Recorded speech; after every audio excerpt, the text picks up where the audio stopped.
All of you. Last class में हम लोग जो डिस्कस किया था इनकम फ्रॉम हाउस प्रॉपर्टी का, आज इनकम फ्रॉम हाउस प्रॉपर्टी का क्लास 6 होगा। ठीक है, 6 क्लास करेंगे। आज के क्लास में हम लोग कुछ different types of problem solve करने की कोशिश करेंगे। ठीक है, तो एक बार देख लो, पहला जो सम दिया हुआ है इसे एक बार हम लोग गो थ्रू कर लेते हैं, उसके बाद हम लोग सॉल्व करने की कोशिश करेंगे। ठीक है, तो फर्स्ट क्या लिखा हुआ है देखो, mister Sobo is the owner of 4 house property in Kolkata. क्या बोल रहा है, मिस्टर सोबो बोलकर एक एसएससी है जिसका 4 हाउस है। कितना हाउस है? 4 हाउस है। कहाँ पर? कलकत्ता पे। Compute the income from house property from the following. क्या बोल रहा है, आपको कंप्यूट करना पड़े, कैलकुलेशन करने के लिए बोल रहा है। क्या? इनकम फ्रॉम हाउस, और उसका जो 4 प्रॉपर्टी है उसका ऊपर जो इनकम होगा, इनकम फ्रॉम हाउस प्रॉपर्टी के ऊपर जो कंप्यूटेशन करना पड़ेगा, इनकम फ्रॉम हाउस प्रॉपर्टी के ऊपर कैलकुलेशन करना पड़ेगा। ठीक है, तो फर्स्ट क्या बोल रहा है देखो, हाउस आ, हाउस बी, हाउस सी, हाउस डी बोलकर है। तो यहाँ पर देखो हाउस, हाउ टू यूज, ये पॉइंट है। टेनेंट बिजनेस, क्या हुआ? टेनेंट बिजनेस का मतलब हम जिसको भाड़े पे दिया है वो लेकर बिजनेस कर रहे हैं। तो इसमें हम लोग का बिजनेस बेनिफिट नहीं है, तो हम लोग क्या देखेंगे, लेट आउट दिया है, इतना ही देखेंगे। ठीक है, next house B, tenant resident, जिसको भाड़े पे दे रहा हूँ वो खुद रह रहा है, कोई बिजनेस कुछ नहीं कर रहा है, तो ये भी टेनेंट के थ्रू पे हिसाब होगा, कैलकुलेशन करना पड़ेगा। ओन रेसिडेंट, ओन रेसिडेंट का मतलब क्या होता है, मालिक खुद रह रहा है उस बिल्डिंग पे। ठीक है, मालिक खुद रह रहा है उस बिल्डिंग पे, यानी कि सेल्फ ऑक्युपाइड होता है। इसका क्या बोलता है? Self occupied. थर्ड है ओन बिजनेस।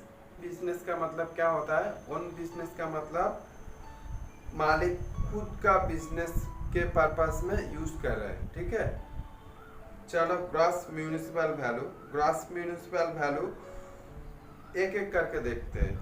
हाउस 1 का, हाउस ए का कितना है? 80,000, हाउस बी का 60,000, हाउस सी का 60,000, हाउस डी का 40,000।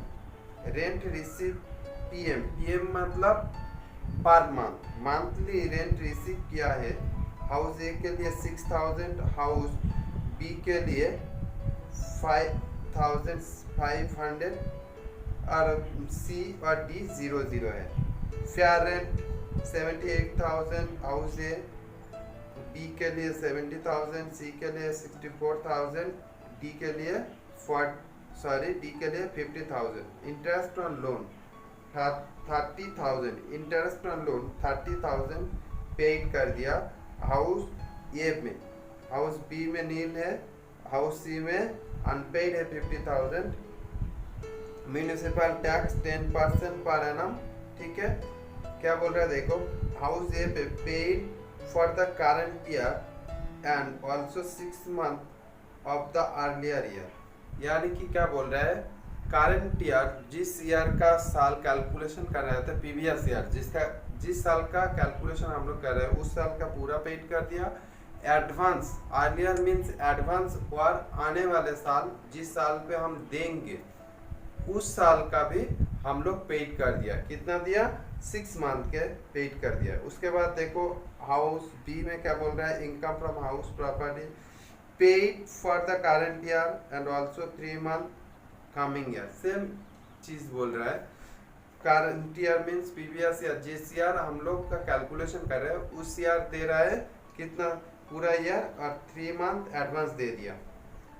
वो 1 ईयर करके है। वैकेंसी पीरियड दिया हुआ है 2 मंथ नील, 3 मंथ नील। क्या बोल रहा है, लास्ट वन देख लो। मिस्टर सुबा has mortgage the house A for taking a loan, but the amount is fully used for constructions of house B। देखो क्या बोल रहा है mister सुबो, mortgage, mortgage mean mortgage दे दिया, बैंक पे सिक्योरिटी देकर एक लोन लिया है। कौन सा हाउस दिया है? हाउस ये दिया है टेकिंग फॉर अ लोन। तो लेकिन जो अमाउंट मिला था उसका अमाउंट पूरा के पूरा कंस्ट्रक्शन के काम पे लगा दिया, किसका? बी, हाउस बी पे।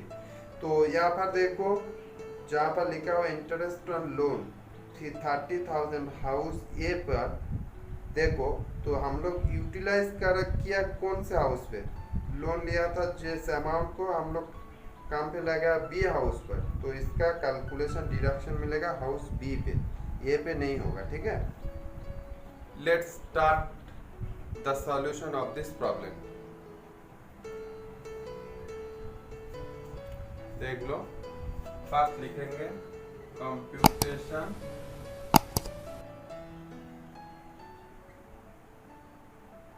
Of income from house property. ठीक है,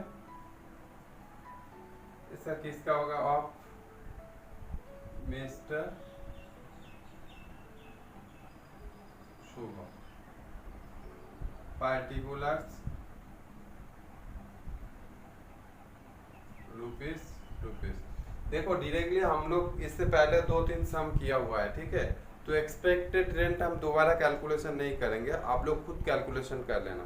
ठीक है, तो फिलहाल अभी हम डायरेक्ट एक्सपेक्टेड रेंट से स्टार्ट करते हैं। तो पहले देख लो हाउस ए। ठीक है, तो एक्सपेक्टेड रेंट कितना होगा? एक्सपेक्टेड रेंट होगा 80,000। एक्सपेक्टेड रेंट कितना होगा? एक्सपेक्टेड रेंट यहाँ पर देख लेना 80,000। उसके बाद देख लो एनुअल रेंट कितना आएगा?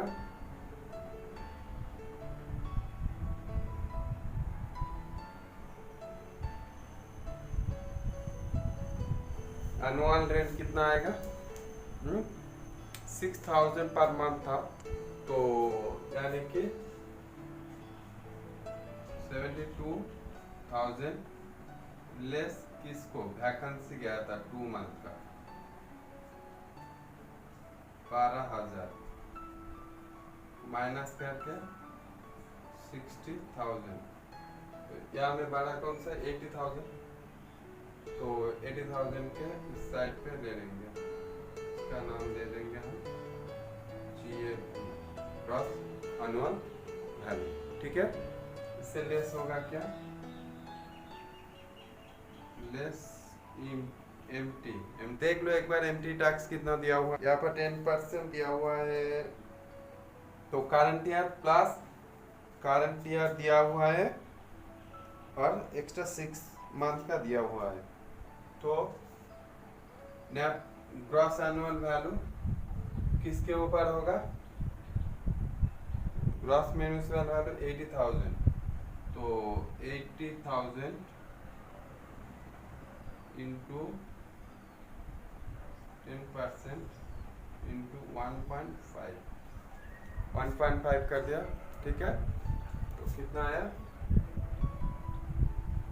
12,000 से माइनस करके आ गया कितना? 68,000। इसका नाम देंगे हम नेट लेस डिडक्शन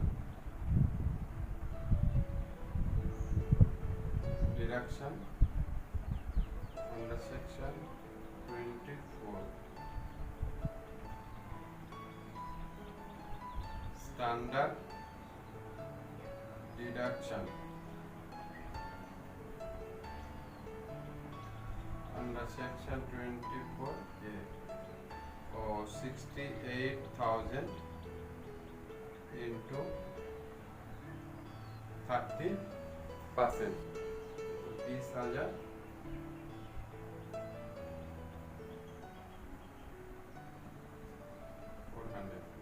माइनस करके आएगा 40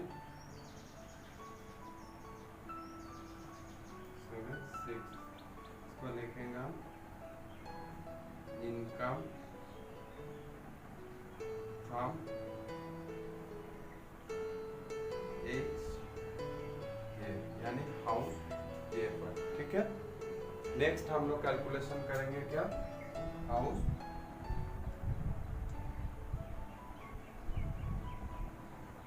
बी। ठीक है, हाउस बी में भी सेम है। एक्सपेक्टेड रेंट कितना आएगा, एक्सपेक्टेड रेंट यहाँ पर कितना है देख लो, कंपेयर कर लेते हैं 60,000 70,000। ठीक है, तो इससे कौन आएगा 60,000 और 70,000 कंपेयर कर ले। यहाँ पर एक्सपेक्टेड रेंट 70,000 जो बड़ा है उसी को लेंगे। एनुअल रेंट कितना लिखा हुआ है देख लो, एनुअल रेंट यहाँ पर लिखा हुआ है देख लो, रेंट रिसीव पर मंथ के कॉलम पे बी पे देख लो, रो पे बी कॉलम पे देख लो 5,500 यानी कि 66,000, बड़ा जो होगा 70,000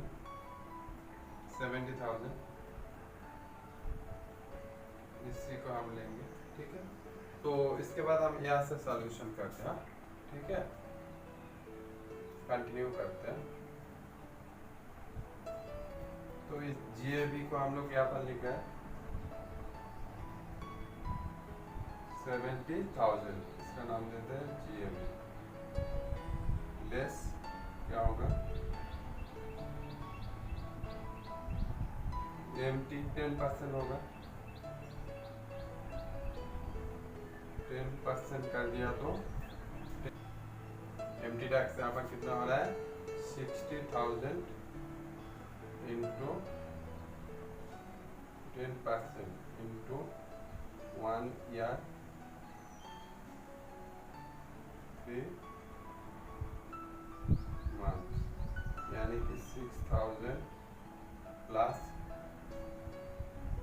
6,000 इंटू 1/4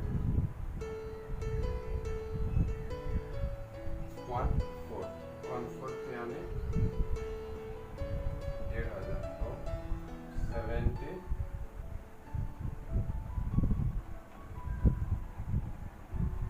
माइनस करके आएगा 60,500, इसका नाम देंगे हम net annual value less deduction intersection 24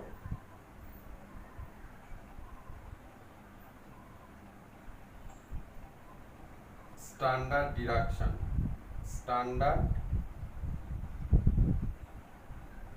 deduction 62,500 into 30% कितना आ रहा है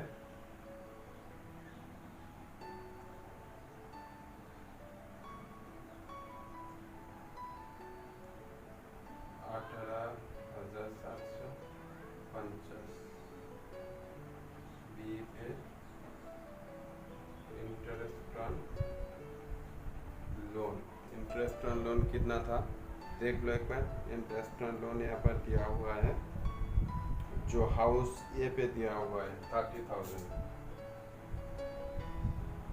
टोटल कुल मिलाकर 48,750 से माइनस करके आ रहा है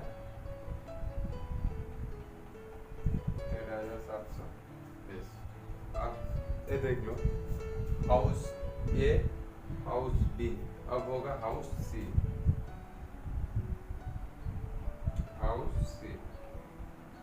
हाउस से सिंपल है, ठीक है, कोई आराम से कर लेना। यहाँ पर देख लो हाउस सी क्या बोल रहा है, हाउस सी बोल रहा है ओन रेसिडेंट यानी कि सेल्फ ऑक्यूपाइड। तो सेल्फ ऑक्यूपाइड होगा तो क्या होगा देख लो, जब सेल्फ ऑक्यूपाइड होता है तो उस टाइम हम लोग गैप नहीं कैलकुलेट करेंगे, डायरेक्ट गैप कैलकुलेट होगा। Net annual value under section 23 bracket में 1 से ब्रैकेट में सबसेक्शन 1 नील होगा। इसके बाद इससे लेस होगा इंटरेस्ट ऑन लोन। यहाँ पर दिया हुआ है, देख लो, interest on loan. Interest on loan कितना दिया हुआ है देख लो एक बार, 50,000। तो 50,000 यहाँ पर दे दिया, नील से माइनस हो रहा है, यानी इस साइड में आएगा तो क्या होगा, माइनस हो गया। तो ये जो था, सॉरी यहाँ पर एक बार लिख लेना, इस साइड में लिखना पड़ेगा इनकम फ्रॉम हाउस डी। अब जो आया है इनकम फ्रॉम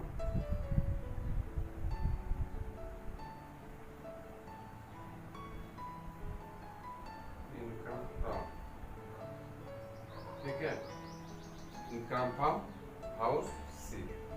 कुल मिलाकर पहले इस दोनों को जोड़कर इसे माइनस करेंगे, तो हम लोग ऐसे ही लिख सकते हैं, income from HB house property. ठीक है, यहाँ पर ब्रैकेट में लिखेंगे A plus B minus C, यानी कि यहाँ पर नेगेटिव फिगर आया है माइनस। ठीक है, 11,350 होगा। ठीक है, हो गया 11,350 हो गया। तो इसका बैलेंस, अब देखो एक पॉइंट छोड़ गया है, हाउस डी, तो वो वाला point income from house property पे नहीं आएगा। ठीक है, तो इसलिए इसके लिए एक दूसरा नोट लिखाना पड़ेगा। पहले तुम लोग ये वाला सम कॉपी कर लो,